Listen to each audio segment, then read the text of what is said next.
Yeah, good morning, everyone, and thanks, Jayanta. It's an absolute pleasure, actually, to kick things off for this workshop. For those of you who don't know me, my name is Kaustubh Rajwade. I'm a researcher based at the University of Oxford. And yeah, so I'll just start things off today talking about the science of fast radio transients. So I think the goal here is to just give you kind of a bit of a context on why or what we're going to be doing in day one of this workshop.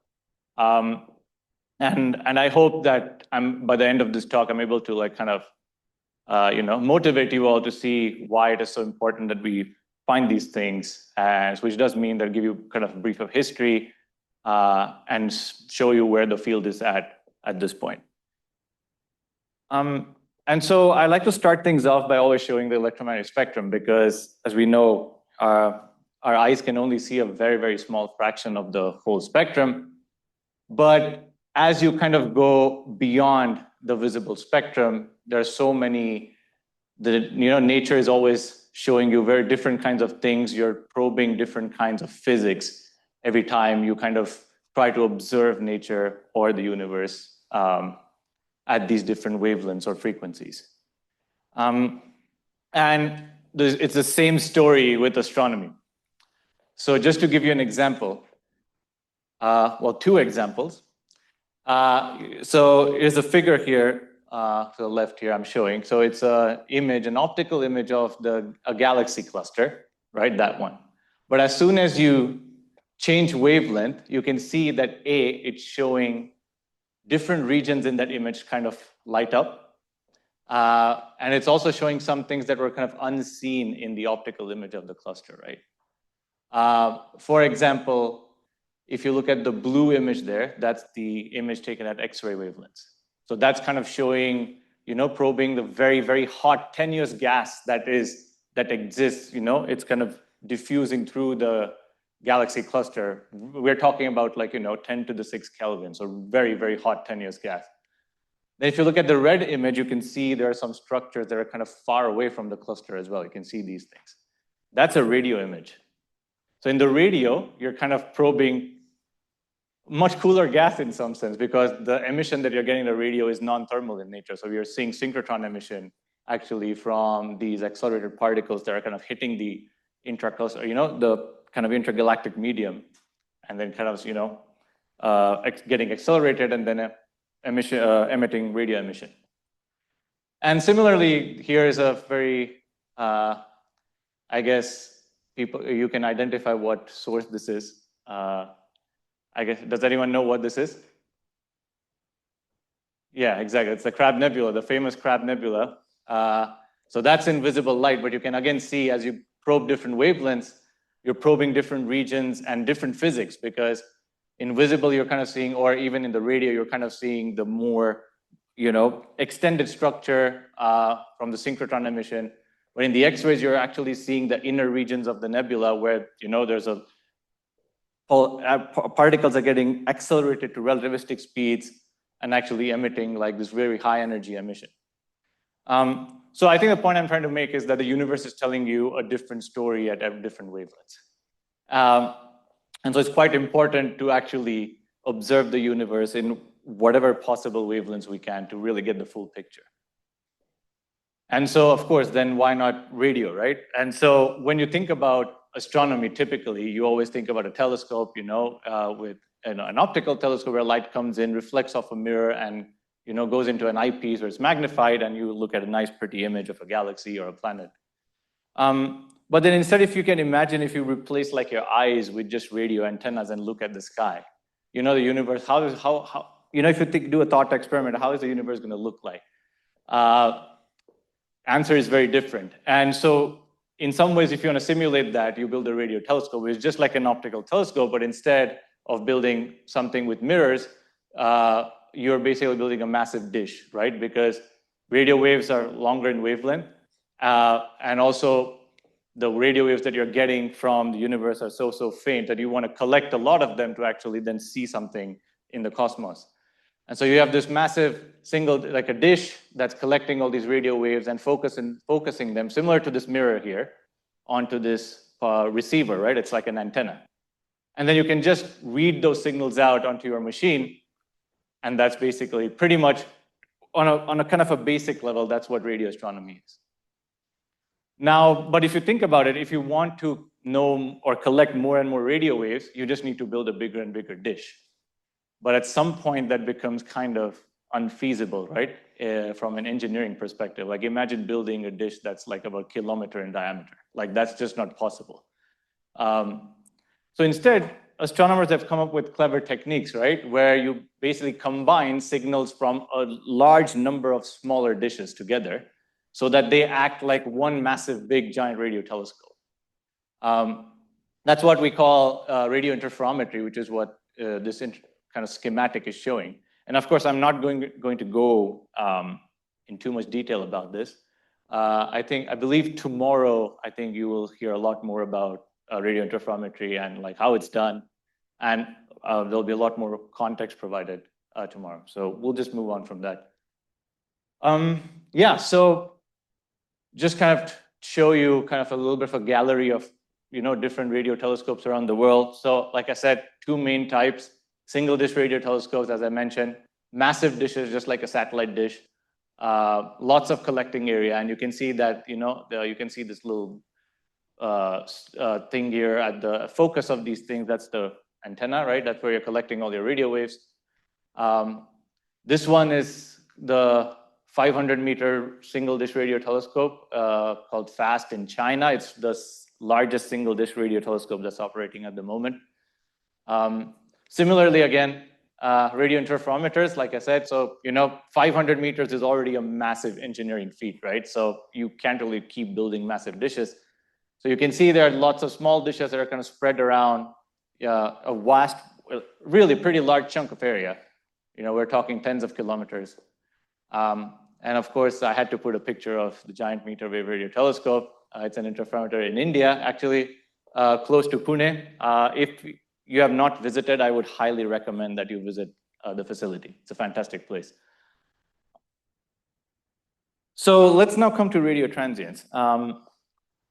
So radio astronomy as a field actually started back in the 1930s, right? So when Carl Jansky was testing or was trying to investigate some noise that he was hearing because they were testing out radio transmissions between the US and Europe, right? And in the transatlantic radio communication, they were getting this hiss, and he was trying to investigate it with his antennas, and he realized that the hiss basically was following the local sidereal time. And when he realized that the hiss was actually not coming from the Earth, but it was actually the universe talking, to us every day. And that's where, things really kicked off, and people realized and started building these radio antennas to, try to study the universe and at these wavelengths. And in the 1960s, there was a lot of work that was being done to study interplanetary scintillation. So where you're getting these radio waves that are going through planetary debris and getting scintillated. And, and that kind of probes the length scales of this debris because of which you're getting the scintillation. And so in order to study that, you actually needed to build telescopes that could sample at a very fast sampling rate. And of course, electronics were not as advanced as now in those times, so they were actually using pen and chart recorders, to record this data as that was coming in. And Jocelyn Bell was a PhD student in Cambridge in 1967, and she actually built a big array of, a massive radio telescope to do exactly that. She almost spent 3 years building this telescope, doing manual labor, because at that point you had to build the whole thing with, using wooden pylons and putting wires, connecting them across these pylons and so on. And then when she actually started taking data, this is actually the picture of one of the chart recorder recordings. You can see that there's a little bit of spikes here you can see on this bit, and even here. You can see as the data comes in, there are these periodic spikes. Initially, obviously, your instinct is to think, okay, that's probably some interference, right? I mean, we know, I mean, humans produce crazy amount of radio emission, right? I mean, all the way from, satellites, television, even things like, spark ignition can produce radio waves. And so, I mean, when you see something very periodic, your first thought always goes to, this has to be something man-made, something, terrestrial. But again, the same thing happened, right? They realized that this was following sidereal time. So that is very difficult to do for something that is terrestrial and localized on Earth. And that's when they realized that this was actually pulsed radio emission that was predicted from a very strange object in the universe called a neutron star. So here's like just an artist's impression of a radio emitting neutron star. So you have these very, very extreme objects, which are the aftermath of a massive supernova explosion of a massive star. These things, they're more massive than the sun, but just the size of a little city, right? A city, about 10 kilometers in radius. And they actually are emitting radio waves from their magnetic poles, and they are highly magnetized objects. And so if you assume that your magnetic axis is misaligned with the rotation axis, you'll see something like this, right? It's basically like a radio lighthouse that's kind of rotating. And if you point your radio telescope towards it and take your data, you're going to see basically a little pulse that kind of blip that shows up every whatever at the rotation period of the star. And so this was basically the discovery of pulsar.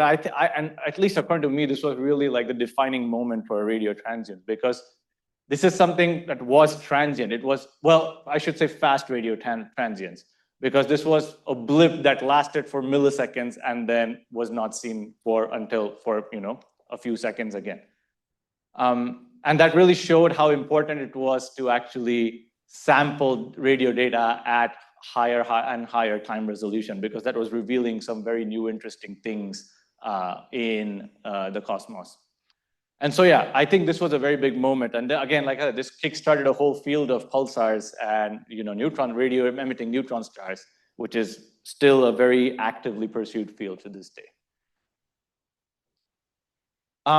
The other thing that we realized as we started taking data, of course, when you are making a radio observation, you don't only observe data at one single wavelength, right? A telescope has actually a bandwidth, so you're actually collecting data over several wavelengths or several frequencies at the same time.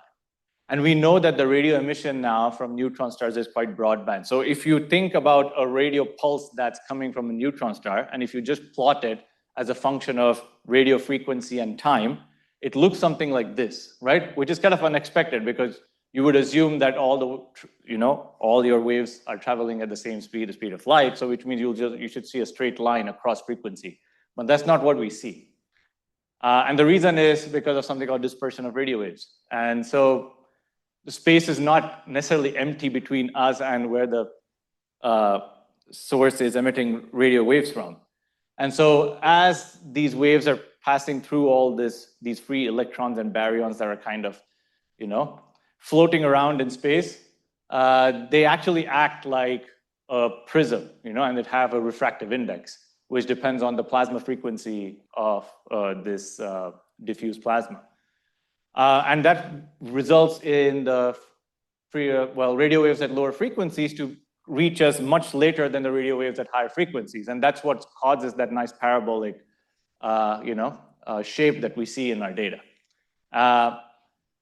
Now, you would think that, in some sense, that's a problem, because that means it's smearing out the signal. So, the intensity or the signal to noise at which you should expect the signal to be, would be, or the signal to noise that you obtain is going to be much lower than what the true signal to noise or the true peak, or where the true peak should be. But in some sense, this is a good thing. I would say dispersion is a very, very good thing, because we can actually use that as a diagnostic to distinguish between signals that are truly astrophysical and signals that are coming from the Earth. Because things coming from the Earth are not going to show any kind of dispersion. So any very transient, very short burst of radio frequency interference from, say, a cell phone tower will show up as basically at zero dispersion. So there will be no delays, compared to something like this, where you'll see a delay and you'll see this characteristic parabolic sweep, you basically know at that point that this is has to be astrophysics or something coming from far away far away from us. And you characterize this delay with something called as a dispersion measure, which is basically this integrated electron column density along the line of sight between us and the source. And so if you have a rough idea of how the electrons are distributed between you and the source, you basically can use this dispersion measure as a proxy for a distance of the pulsar, right? And in fact, you can also you can kind of reverse the problem. You can say that you can measure the dispersion measures for different pulsars in our galaxy, and you can kind of map out the electron density and the distribution of electrons in our galaxy.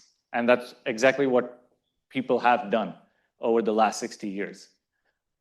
And so dispersion measures, I think, are very important, a very vital thing to keep in mind, especially for fast radio transients. And so, like I mentioned, it's been almost 60 years. I think 2027 will be 60 years since the discovery of pulsars. And so far, we have found almost more than 4,000 of them in our galaxy. And that's only the tip of the iceberg, because we reckon there are a lot more neutron stars floating around in our galaxy. It's just that we don't see them for various reasons. I mean, I'm happy to go talk about that more if people are curious. And then, I mean, for now, I mean, ignore most of the parallel lines here, but all I'm showing is that, you know, you can plot all the neutron stars, these radio emitting neutron stars that we know about on this p dot diagram. So here's the spin period of the neutron star, and p dot is basically the rate of change of this period, because as they're emitting these radio waves, and they have a strong magnetic field, there's a torque that's acting on the neutron star, and it's actually slowing down. And you can actually measure this p dot using the radio emission or the pulses that we see. And so, yeah, and we have realized that just based on this simple kind of clustering, that there's a huge variety, or neutron stars come in so many different flavors, at least observationally. So for just to give you an example, there's these little cluster of millisecond pulsars that are typically found in binary systems. And the reason is that, I mean, the idea there is that they actually get spun up during the binary evolution, where they actually accrete some material from the companion star at some point, and this accretion also results in transfer of angular momentum to the neutron star. So as it's slowing down, suddenly it starts spinning up during this, okay, and at some point the accretion is going to stop, and then they end up being these kind of neutron stars spinning rapidly. We're talking about, you know, something even as fast as 1.5 milliseconds, which is kind of hard to imagine, honestly. Then, of course, there are these really, I mean, already neutron stars are crazy extreme, right? I mean, more massive than the sun in a size, crammed into something the size of the city of London. So already with very high magnetic fields, we're like, you know, of 10 to the 14, almost as high as 10 to the 12 Gauss. But then there are some more energetic ones, like it was already not enough, where they emit radiation across almost the entire electromagnetic spectrum. And we believe that this high energy emission is powered by their very much stronger magnetic fields, and that's why this term is called magnetars. I'll talk a bit more about them later in this talk. So I guess by now I've kind of tried to show you that, yeah, we found this pulsar. They're very exciting because that's one of the very few ways we can actually detect neutron stars in our galaxy. Neutron stars are very extreme objects, one of the very few labs to really test extreme physics. And so we want to find more of them, right? We want to try, and so that's what happened, right? Since 1967, there have been massive surveys across the world, you know, to try and look for as many radio-emitting neutron stars as possible in our galaxy. But then people were also asking the question, why not try and find pulsars in other galaxies? Because, you know, if we assume that, like, you know, neutron stars are a kind of a common ingredient of stellar evolution, are a common component of stellar evolution, they should also exist in all other galaxies nearby. And one of the obvious choices to look for pulsars in surrounding galaxies are the small and the large Magellanic Clouds, which are the satellite galaxies of the Milky Way. And so in early 2000s, people started to, do these, or even in late 90s, I should say, started to do these large surveys to look for pulsars in the Large and the Small Magellanic Cloud. And then in 2007, while looking through some of that data, right, was for a while as we were searching through pulsars, an undergraduate student at West Virginia University called Dave Narkovic found a very interesting pulse, all right? This is what I'm showing here, right? So this is what typically, at least time domain radio data look like. You have frequency here, so across the band of the receiver that you're using on the telescope, and that's time. And you can see this really nice bright pulse here. And you can see that characteristic parabolic sweep that I mentioned before. So that's interesting. Your first thought is, okay, this is astrophysical, possibly coming from a new pulsar that has been discovered now. And so what you can do is, first thing, you can measure the dispersion measure, right? Because you know this delay, and you can use the delay across the band to compute the dispersion measure. But when they measured when they actually got the value, when he actually got the value of the dispersion measure, he realized that the total delay is significantly more than the maximum possible delay from our galaxy along that line of sight, right? Now that's kind of interesting because that is suggesting that this thing is extragalactic. So here's again a plot here I'm showing. This is the Small Magellanic Cloud. And this is the footprint of the survey, right? One of the pointings of the telescope that was surveying for that region for pulsars. And this is where the pulse was found. It was clearly not probably related, not probably possibly coming from the Small Magellanic Cloud. And in fact, if we assume this is the right dispersion measure, it was coming from way beyond the Magellanic Cloud. Now that's interesting. We had not seen anything like that before, because that would mean if it's really extragalactic and coming from really far away from beyond our galaxy, whatever was producing this thing has to be quite extreme, because the energy that was output in this event was orders of magnitude larger than the energy that we typically get from a radio pulse in a pulsar. So that's even a more extreme version of something that we've seen in our own galaxy. That's quite exciting. And that's what we call the fast radio bursts, right? This typical phenomenon. So this all started in 2007. We found the first fast radio burst then. But then there was a bit of a problem. There was a bit of a radio silence in the field. And that was also compounded by the fact that we found these things something called the peritons. So people were very excited, right? Because we're finding these very short millisecond duration radio flashes that are potentially cosmological, which has like massive implications and potentially massive applications.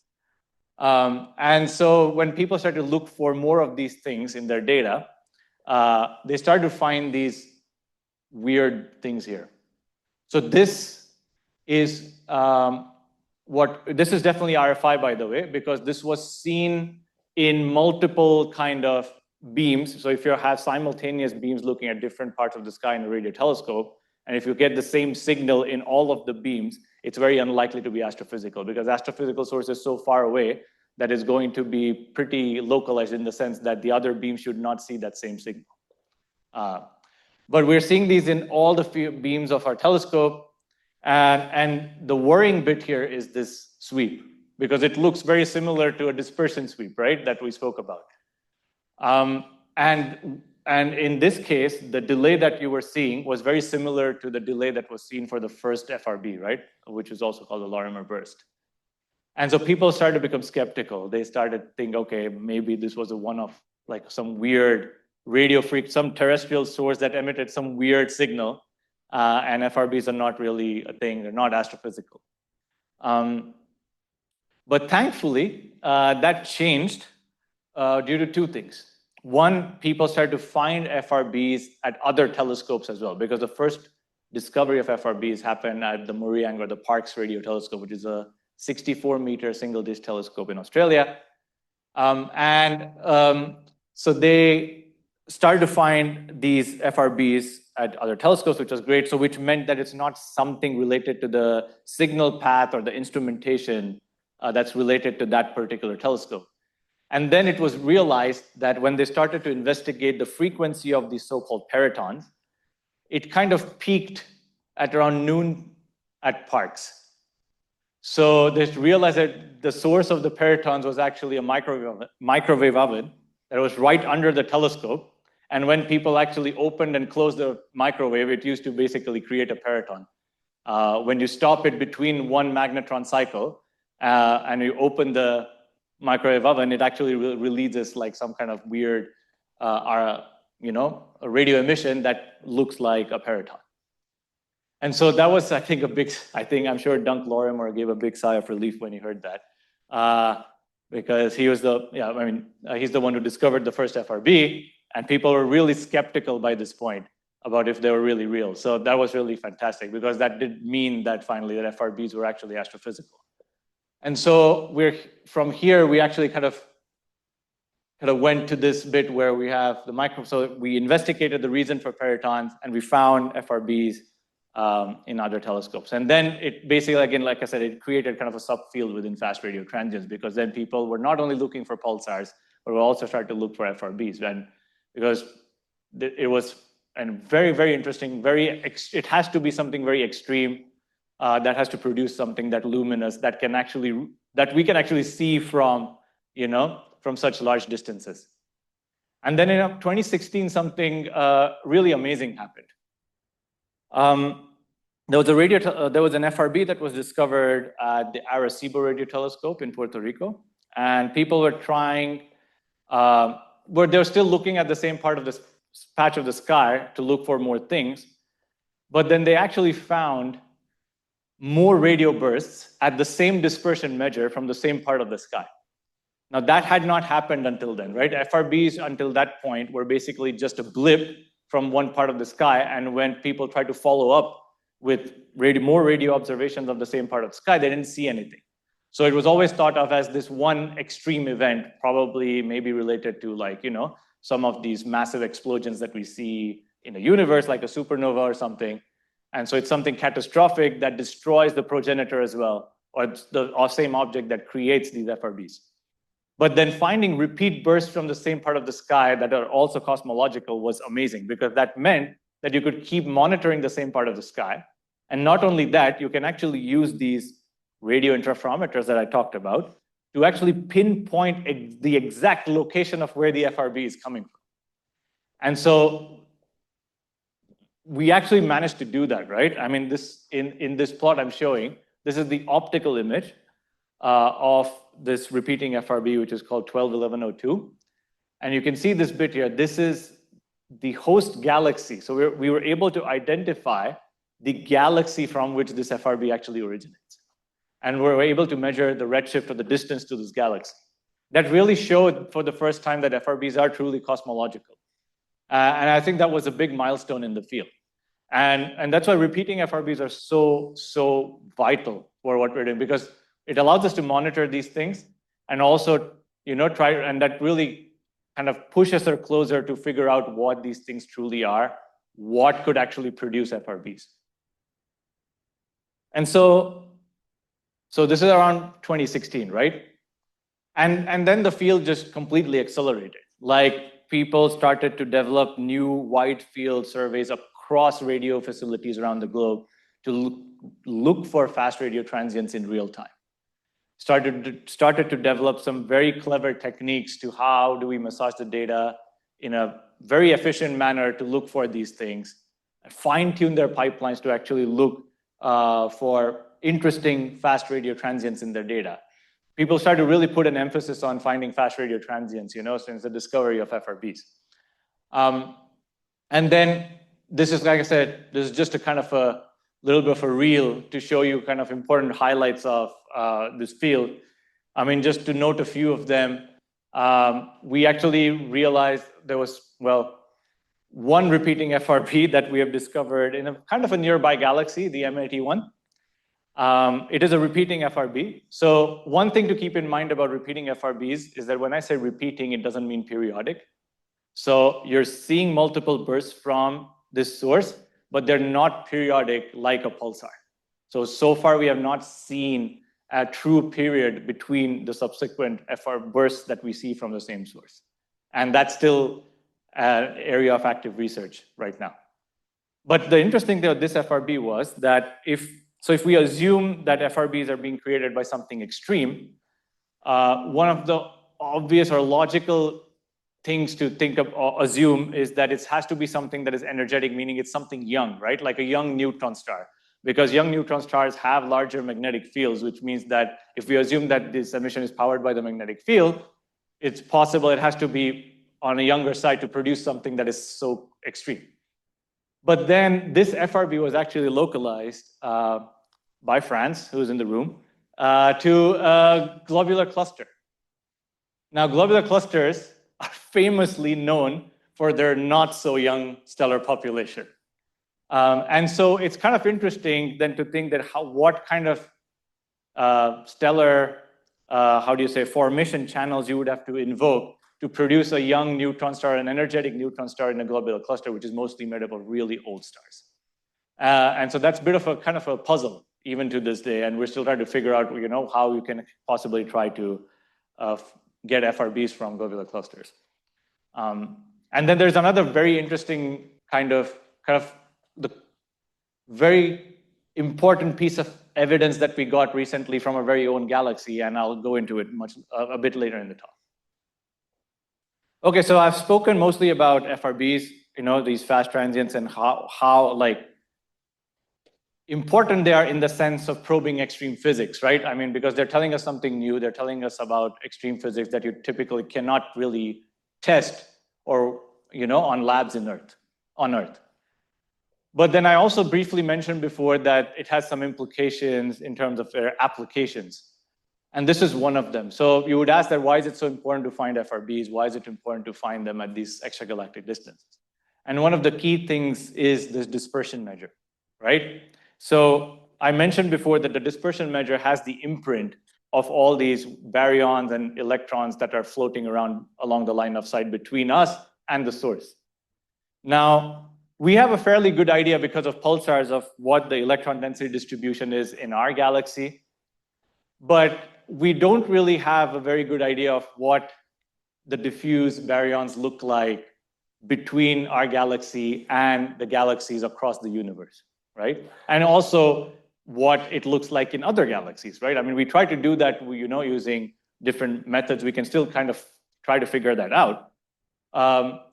But if you look at the dispersion measure of a detected FRB, it has contributions from all these different components, right? Because the total delay is just the integration, it's the total column density along the line of sight, which means it has distribution, it has contributions. So for example, here I show, it has contributions from all these various components as the FRB kind of travels from the host galaxy right up to us. And so if you have enough well-localized FRBs across the sky, you can actually try to map out how these baryons are distributed in the universe. And that kind of basically solves one of these key problems in cosmology called the missing baryons problem, where because all the baryons that we can count up right now are basically using all the light that we see across the electromagnetic spectrum. But there are a lot of diffuse baryons across the cosmos that are just kind of floating around, and they're so cold that they're not emitting any light. So the FRBs are actually shining a light on them from behind and kind of revealing this whole structure in the intergalactic medium across the cosmos, which is kind of phenomenal. So you can actually use FRBs to kind of probe important questions in cosmology. And that's why I think that's another reason why we should be kind of looking for these things and not just to probe the physics of what creates them. So yeah, I mentioned before, these things are much more luminous than the radio pulsars that we see, orders of magnitude in terms of the luminosity. And so there have been a lot of ideas that have been invoked to, possibly suggest what these could be. One of the very obvious ones that comes to mind is like a neutron star, because neutron star does have the energy reservoir, we think, to produce something like this persistently and continuously, like we see in repeating FRBs. But the jury is still out there.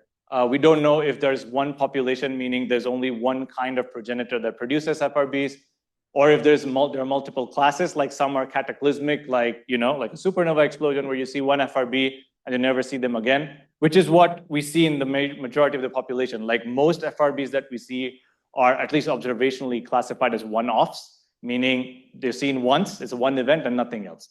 And there's a very, very small fraction of the population that's repeating. So it's still a bit unclear if it's truly, is it just an observationally biased or population of two separate, in these two separate categories, or do we actually, or do they actually come from the same parent population, or there truly are different progenitor channels? And so I'm just showing you some like kind of artist impressions of some of these progenitor sources that could, create an FRB. But yeah, I would love to hear your thoughts and your opinions about what you think could be creating FRBs. I mean, like I said, I think last time we did a vote in the last conference last year, I think it was still 50-50, if I remember correctly. I don't know what the stat is right now. But, so yeah. So again, like I mentioned before, that there was another kind of the evidence that we got that kind of got us the closest that we are to what might be one of the progenitors of FRBs. So in April of 2022, or 2020, there was a super luminous radio burst that was detected. This is what it looks like. This one, it was detected by the CHIME radio telescope in Canada. And when it was localized, we realized that it was coming from our very own galaxy, specifically from a neutron star, which is classified as a magnetar. And this is probably one of the most luminous radio bursts that has been ever seen from our galaxy. It pretty much, so funnily, this source, so this dynamic spectrum here, was not seen, or was from when the telescope was not actually looking at this source. This was when this source was, I think, under tens of degrees offset from the telescope, but it was so bright that it was still picked up by the radio receivers on this telescope. Because if it were actually pointing to this object when it emitted this thing, it would have saturated the receiver, probably even fried the electronics. So like it was crazy bright. And so just to give you an idea of how bright it was, I'm just showing, let's ignore the numbers for now, like in an absolute sense, but this axis is kind of showing you the duration of the transient, and this is showing in some sense quantifying the luminosity, right? And so if you plot all the fast radio transients that we know of on this plot, it kind of shows you this kind of interesting cluster now. So you can see here, this is where majority of the single radio pulses from neutron stars fall, right? There's these things, which are the giant pulses. So these are really narrow, really bright pulses that we see from the Crab pulsar that I showed you before. This is where FRBs lie. So as I mentioned, there's a few orders of magnitude of difference between the luminosities that we see from FRB bursts and from the single pulses from neutron stars in our galaxy. And this is where I believe this burst lies. From this, you don't have to remember the telephone number here, but it's basically the neutron star in our galaxy.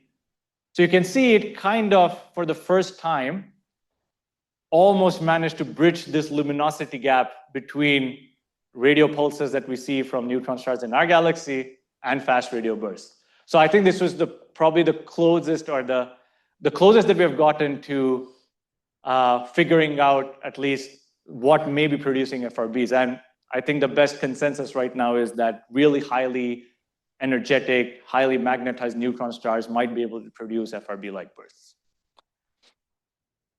And so I hope I've managed to kind of give you a bit of a context, bit of history, and a bit of a motivation as to how this field started and why we think it's important to do this and keep doing this with new and state-of-the-art radio facilities around the world. And so in today's agenda, I think for now, after this, is that we're trying to learn how to detect these flashes in actual data. So so that's going to be today's day one of this workshop. But not only that, right? We also are going to try to learn about all the clever techniques that have been developed by people much, much smarter than me over the last few decades to, try to fine-tune the pipelines in the most efficient way possible to really eke out, absolutely filter out these super faint signals from this data that's just full of all sorts of strong signals whose sources are terrestrial, right? I mean, we have to it's a bit of a needle in a haystack problem. We're cut through the weeds to find these very unique but very astrophysically important bursts. So yeah, I think I'm going to end there. I'm happy to take any questions.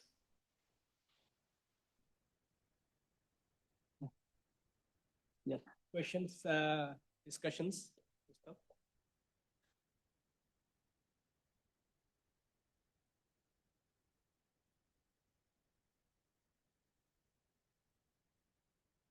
Hello. Nice talk. So when you're talking about that people are monitoring these FRBs, the patch of sky from where they originate, how does that monitoring work? So are people looking at the patches of skies from which these FRBs have been discovered 24/7, or like how? That would be the dream, monitoring all FRBs 24/7. Unfortunately, the field of view of telescopes is quite limited. And also, in some sense, telescope resources are limited in the sense that you're not going to get all the time on one telescope to look at these things. We try to do that now with smaller dishes. Like, in fact, there are some programs that are trying to monitor well-known repeaters as much as they can. Then there's some, transit telescopes like CHIME, right? I mean, there's no moving parts. It's just staring at one massive part of the sky, and as the sky drifts, it's basically searching for things. And so in some sense, that's the closest we are right now to 24/7 monitoring, because at least you're getting a daily cadence as the same part of the sky moves across the beam of that telescope. But typically, if you find an FRB, you're just applying or asking for time on that telescope then to point as much on a best effort basis to see if you're getting more bursts from the part. But yeah, 24/7, that's ideal, but it's in reality or in practice very difficult. Yeah.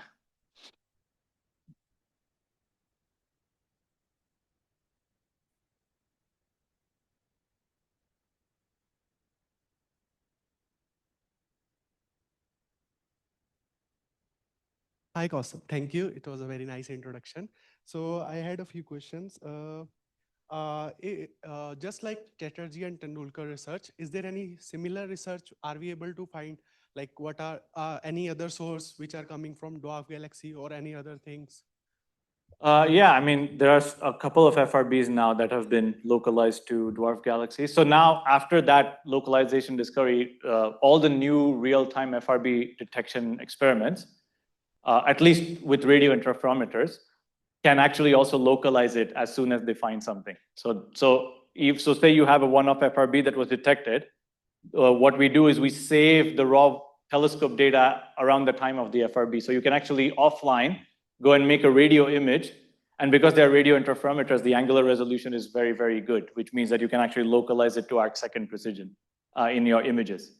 And so typically, once you find an FRB nowadays, you just localize it to arc-second precision. Then that's enough to at least figure out what the host galaxy is. So that's being done everywhere. Like it's a common thing. So the common source is dwarf galaxy or any? Oh, no. That's not what I mean. I mean, localization is done. Yeah. No, but I mean, if you look at the overall host distribution of FRBs right now, there is no, correlation as of now. But maybe Sunil can correct me in terms of the properties of the host and where the FRBs are coming from. Like they're not preferring one very, very specific type of host galaxy at the moment, at least. I think we need a lot more localizations to see what's happening. Thank you.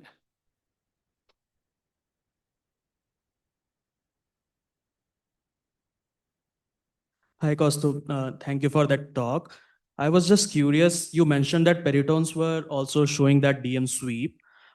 Did we ever find why they were able to mimic that? And if there are other like terrestrial signals which are showing that kind of sweep? Very rarely, but that does happen. But one thing about peritons was that it wasn't exactly new to the -2 sweep. It was like -2.1 or something like that. Like, so with dispersion, you should get exactly -2 because that's what the physics says, right? I mean, based on just the dispersion of waves. And yeah, there are some signals which also kind of actually truly sweep across frequencies. Like, like there are these cell phone tower pings that basically will send these pulses across different frequencies delayed in time.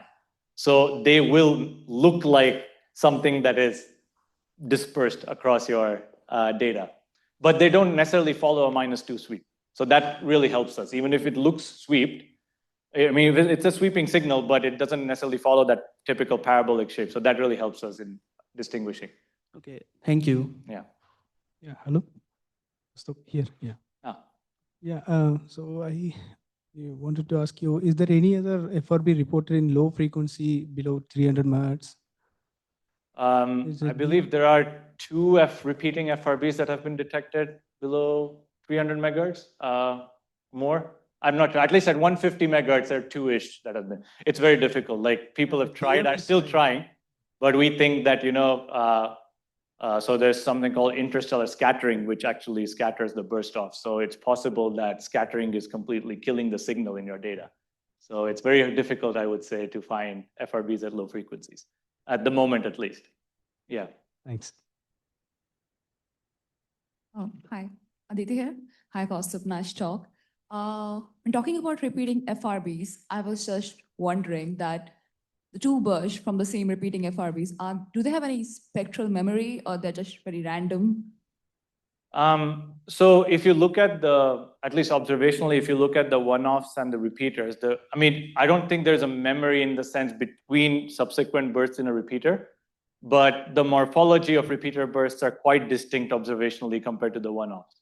At least that's what we see, in the sense that the one-offs are like really broadband.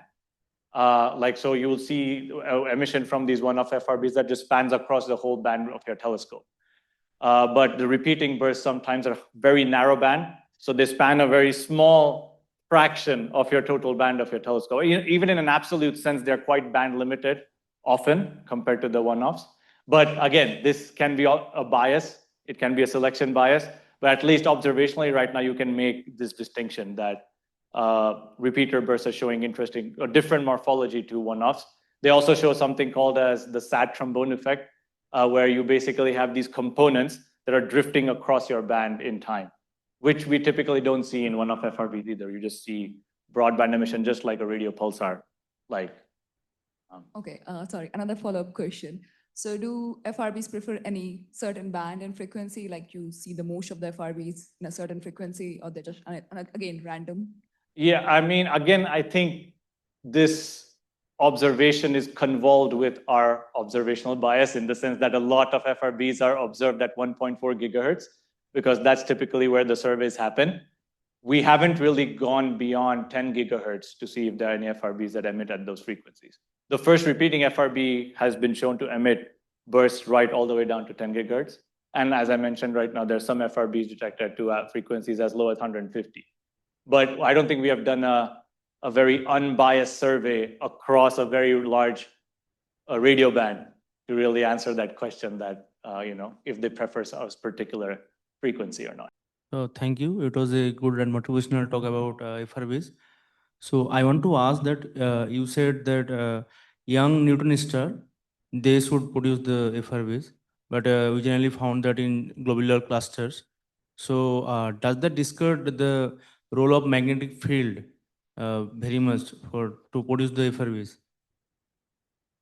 So I didn't catch the last bit of your question. Could you repeat that? Yeah. So like the globular cluster harbors mainly old stars. Mm-hmm. So and they produce the FRBs, and old stars have like lesser magnetic field. So and you said that there are quite possibilities. I mean the options that could produce the FRBs. So the role of magnetic field, can it be less there to produce the?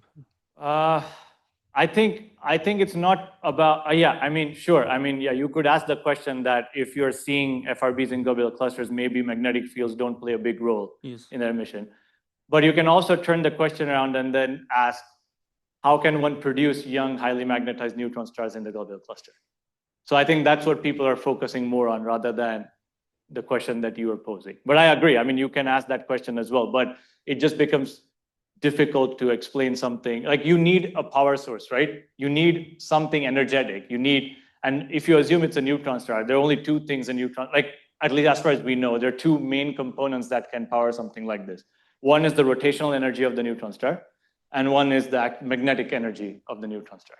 But just based on these luminosities, it's very hard to come up with a model that explains that these FRBs as being powered by the rotational energy.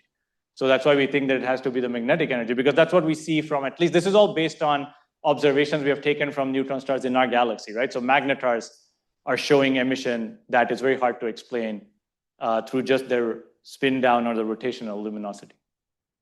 So that's why we're focusing on probably the question that how can one produce a magnetized neutron star in the globular cluster? Okay, thank you.